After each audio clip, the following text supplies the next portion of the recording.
প্রধানমন্ত্রীর ছবিতে সিগারেট জ্বালিয়ে সোশ্যাল মিডিয়ায় পোস্ট করেছিল এই যুবক। ব্যাস, আবার কি গল্প করে দিয়েছে? কি ভেবেছো কি সেই পুরনো সরকার রয়েছে এখনো পশ্চিমবঙ্গে? না বাছাধন, না, সেই পুরনো সরকার আর নেই যে এখন তুমি প্রধানমন্ত্রীর ছবিতে আগুন জ্বালিয়ে সেই আগুনে সিগারেট ধরিয়ে সেই ছবি আবার সোশ্যাল মিডিয়াতে আপলোড দেবে আর তুমি রক্ষা পেয়ে যাবে। তা তো এমন হবে না বন্ধুরা। হ্যাঁ, ঠিকই শুনেছো, এই হলো সেই যুবক। ছবিতে তো দেখতেই পাচ্ছ তোমরা, এ গ্রেফতার করা হয়েছে, মানে পুলিশ একে হেফাজতে নিয়ে নিয়েছে।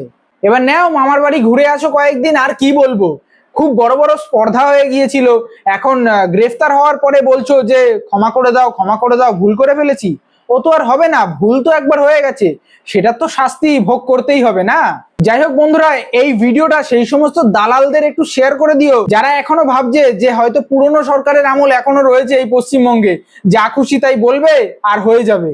আর এই বিষয়ে তোমাদের কি মন্তব্য সেটা কিন্তু আমার কমেন্ট বক্সে জানিয়ে যেতে একদমই ভুলবে না।